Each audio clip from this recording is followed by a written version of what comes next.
안녕하세요.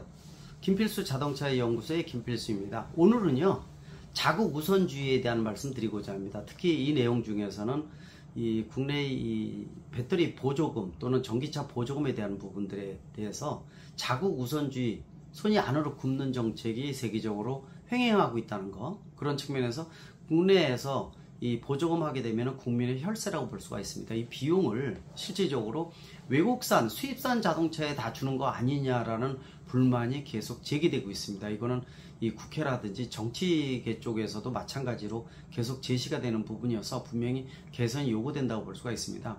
특히 대한민국은 FTA를 통해서 해외 수출을 통해서 먹거리를 만드는 입장이기 때문에 국제사회의 어떤 질서나 윤리적인 부분들을 강조를 안 할 수가 없습니다.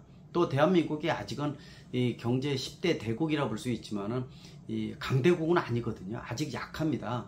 그런 측면에서 중국과 같이 노골적인 자국산 배터리, 자국산 전기차에 보조금을 주는 이런 행태라든지, 또 미국의 최근에 인플레이션 감축법, 즉 IRA 법안이 통과가 되면서 미국 내에서 전기차를 만들어야지 보조금을 주고, 또 향후에 내년부터는 이 배터리 원자재도 미국이나 미국과 FTA를 한 나라들의 원자재만 40%부터 시작을 해서 매년 10% 정도씩 올라가죠.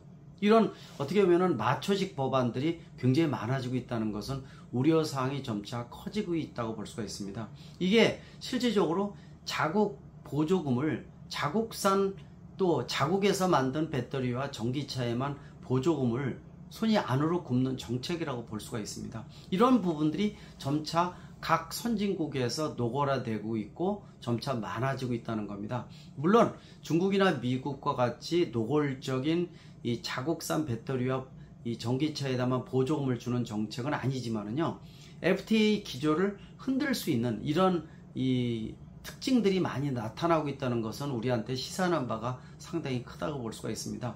뭐 미국과 중국은 물론이고요. 예를 들어서 일본 같은 경우에는 이 플러그인 하이브리드 자동차 같이 외부에서 전원을 통해서 이 전기 에너지를 공급할 수 있는 시스템이 되면은 보조금을 더 많이 주는, 즉 이 일본 하게 되면은 하이브리드나 플러그인 하이브리드가 세계 최고의 기술이죠. 전기차는 이제 시작이기 때문에 우리나라하고도 벌써 2, 3년 격차가 생길 정도로 일본의 갈라파고스가 점차 심화가 되고 있다는 것도 굉장히 문제점이 커지고 있습니다. 일단 보조금 자체를 이렇게 외부의 전원을 연결이 가능한 부분에 초점을 두는 것은 주로 하이브리드와 플러그인 하이브리드 쪽에 초점을 주어서 자국산 배터리에 주로 보조금을 주겠다는 하나의 정책 흐름이라고 볼 수가 있습니다. 프랑스 같은 경우에는 어떻습니까? 경소형 전기차에다가 인센티브가 중대형만큼 상당히 높습니다. 즉 프랑스에서는 거의 경소형 전기차가 활성화되고 있거든요. 역시 자국에서 많이 생산되는 이런 경소형 전기차에 인센티브를 더 많이 주겠다는 뜻입니다. 독일은요, 플러그인 하이브리드 자동차가 15% 이상 판매가 늘어날 정도로 활성화되고 있고, 독일산 플러그인 하이브리드 자동차가 상당히 많습니다. 역시 이 초점에 맞춰서 인센티브를 훨씬 더 많이 주고 있습니다. 자, 이런 것들이 벌써 선진 각국에서 이 자국산 이 배터리나 전기차에다가 보조금을 더 활성화시키는 정책이라고 볼 수가 있습니다. 국내는 어떻습니까? 국내는요, 테슬라를 비롯해서 뭐 중국산 버스 등 다양한 수입산들이 활개를 치고 있고 비율이 점차 많이 올라가고 있죠. 그럼에도 불구하고 뭐 FTA 기조, 국제사회의 어떤 질서를 기준으로 하다 보니까 차별화를 전혀 주지 않고 있습니다. 그러다 보니까 이게 편협돼서 한쪽에 기울어지는 사례가 많이 늘어나고 있다는 우려감이 점차 커지고 있는 것이 사실이라고 볼 수가 있습니다. 자, 이 부분에 대해서 국산 배터리와 전기차에 좀 더 보조금을 더 넣는 방법에 대한 것들은 한 5, 6년 전부터 산업통상자원부를 중심으로 해서 상당히 많이 고민을 했던 사안입니다. 그러나 FTA를 기조로 하는 국가 입장에서 이런 부분들이 눈으로 띌 정도로 좀 자국산 산업의 노골적인 지원이 앞서 있다라는 판정이 나오게 되면 수출을 기반으로 하는 대한민국의 입장에서는 굉장히 고민이 많다고 볼 수가 있습니다. 그러나 최근에 들어와서 이렇게 자국산 FTA 기조를 흔들지 않으면서 자국산 전기차와 배터리에 좀 더 보조금을 얹을 수 있는 방법이 무엇일까라는 고민을 할 수밖에 없는 사안이라고 볼 수가 있습니다. 물론 최근에 전기차 정책을 보게 되면 매년 200만 원씩 중앙정부에서 주는 비용도 줄어들고 또 매칭 펀드의 지자체의 보조금도 점차 줄어들어서 향후 3, 4년 이후에 전기차와 내연기관차의 경쟁력이 비슷한 시점에 보조금을 없애는 흐름으로 가고 있다고 볼 수가 있습니다. 또 재작년부터 차등 지급에 대한 것들 아실 겁니다. 6천, 9천만 원을 잘라서 6천만 원 미만일 때는 100%, 6천, 9천 사이는 50%, 그 이상의 전기차에는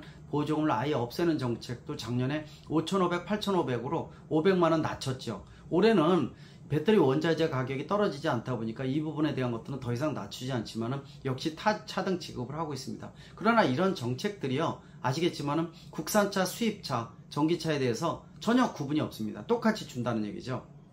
그러다 보니까 최근에 어떤 이 국회라든지 또는 정부에서도 상당히 좀 고민이 많은 사안으로 떠오르고 있습니다. 자, 이런 부분에 대해서 이제는 저도 정부 자문해주는 입장에서 상당히 고민거리가 늘어났습니다. 예전에는요, 이런 부분을 참 노골적으로 하기는 쉽지는 않았습니다. 그렇다고 R&D 쪽을 제품이 나오기 전에 미리 해주는 것은 전혀 문제가 없지만은 이거를 또 차별화시켜서 지원해주는 제도를 만드는 것도 쉽지 않다고 볼 수가 있었거든요. 그렇다면은 우리 쪽에서는 어떻게 자국산을 인센티브를 주는 방법이 무엇일까? 그러면서도 FTA 기조를 흔들지 않는 방법이 무엇일까라고 고민을 하는데요. 자, 차종별로 지금 제가 말씀드리면요. 국회에서 최근에 이제 제가 정책, 친환경차 이 보조금 개선에 대한 부분들을 발제라든지 아니면 좌장을 보면서 여러 가지 제안을 했습니다. 그런 것 중에서 예를 들어서 전기버스 같은 경우 보세요. 우리나라의 전기버스의 보조금은 최소 2억에서 3억 사이라고 보시면 좋을 것 같아요. 굉장히 높은 비용이죠. 근데 중국산 버스는요, 세계 최고의 경쟁력을 가지고 있습니다. 뭐 국내에서 판매되는 전기버스의 50%가 중국산이고 또 중국산 모듈까지 합치면 거의 한 70%까지 해당이 된다고 볼 수가 있는데 이 보조금을 다 가져간다고 볼 수가 있죠. 국민의 혈세입니다. 또 낮은 1, 2천만 원 정도가 아니죠. 그러다 보니까 중국산 품질이라든지 가격 경쟁력을 도저히 이길 수가 없습니다. 자, 이 방법을 탈출하는 방법이 무엇일까요? 그래서 제안할 수 있는 부분들이 수소버스를 더 보급을 활성화시키는 방법도 하나의 방법이 될 수가 있어요. 아직 전기버스보다는 가격이 2배 이상 훨씬 더 높지만은요, 전기버스 전 세계에서 대한민국만큼 수소버스를 잘 만드는 국가 없습니다. 수소 트럭, 액션트라고 현대차에서도 만든 양산형 수소 트럭도 세계 최초의 모델이죠. 이거 아직도 국내에서 전 세계에서 유일합니다. 수소버스 같은 걸 좀 활성화시킨다는 거죠. 이미 여러 지자체에서 수소버스 보급을 하고 있거든요. 이 비율을 좀 더 늘리는 거죠. 해외에서 전기 수소버스 제대로 만들면 우리도 평가를 해서 보조금을 주면 됩니다. 자, 쫓아오기 어렵겠죠. 국내의 수소버스가 활성화될 것으로 보고 있고요. 그래서 이런 부분들, 특히 이제 정부가 윤석열 정부 들어오면서 예전에 그 수소 승용 모델보다 수소 상용 모델로 좀 바꾸는 작업을 지금 하고 있는데, 그 수소 상용 모델 중에서 가장 첫 번째 대상이 수소버스, 수소트럭이라고 볼 수가 있습니다. 따라서 이 보조금에 대한 버스에 대한 정책을 수소버스를 축을 약간 옮겨 놓으면 좀 더 인센티브를 크게 받을 수 있다, 이렇게 보고 있습니다. 또 일반 전기 승용차 같은 경우도 굉장히 가장 범용화되고 넓다고 볼 수가 있죠. 내년에는 BYD 같은 경쟁력 있는 중국산 완성 전기차가 국내 여러 기종에 판매될 예정으로 있고요. 뭐 아시겠지만은 현대의 니로 플러스 같은 경우에도 그 중국산 CATL 배터리가 들어가는 것이 결정될 정도로 중국산 배터리와 전기차의 완성도가 굉장히 높습니다. 이게 내년에 쏟아져 들어오거든요. 자, 이런 경우에는 보조금을 어떻게 해주느냐.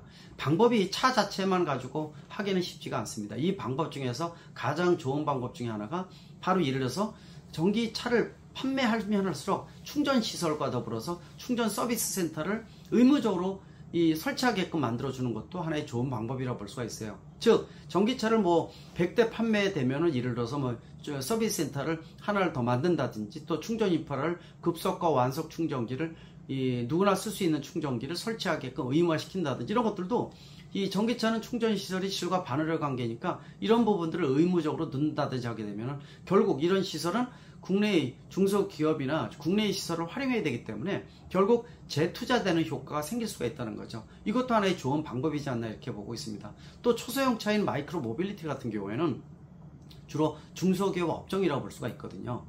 이런 이 초소형 전기차 같은 경우에는 중소벤처기업부에서 중소기업 활성화라는 측면에서 보조금을 별도로 책정해서 넣는다면 좀 더 손이 안으로 굽는 효과가 나올 것으로 보고 있습니다. 물론 이 초소형차 마이크로 모빌리티의 첫 번째 모델의 대상이 됐던 것이 르노이 튀지라는 모델이었죠. 이거 스페인에서 생산됐었는데요. 이 모델 최근에 들어와서 3년 전에 부산 쪽으로 옮겼죠. 모든 시설을. 그래서 튀지가 이제는 메이드 인 코리아라고 볼 수가 있습니다. 근데 이게 르노, 삼성에서, 즉 요새는 르노 코리아죠. 르노 코리아에서 만들지만은 하청 생산이기 때문에 역시 중소기업 생산이라고 볼 수가 있습니다. 따라서 그런 중소벤처기업부에서 좀 더 중소기업의 활성화라는 기금 형태로 만들어준다면 좀 더 좋은 그림이 되지 않을까 이렇게 보고 있습니다.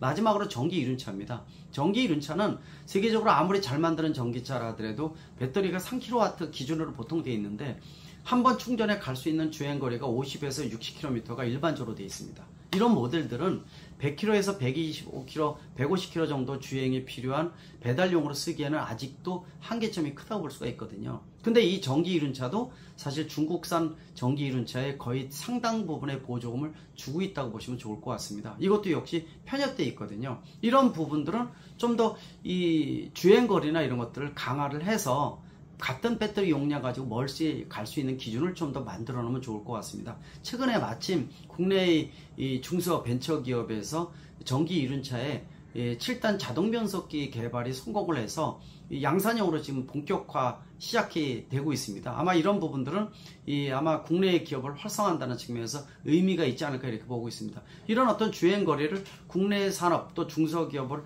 활성화할 수 있게끔 차종별로 도입을 한다면 FTA 기조를 흔들지 않으면서 보조금을 좀 더 국내 업체에다가 회귀되는 재투자하는 특성 또 인센티브를 주는 방법 이런 것들이 만들어지지 않을까 보고 있는데 좀 더 고민을 해서 이런 묘안이 좀 나와야 되지 않을까 이렇게 보고 있습니다. 고맙습니다.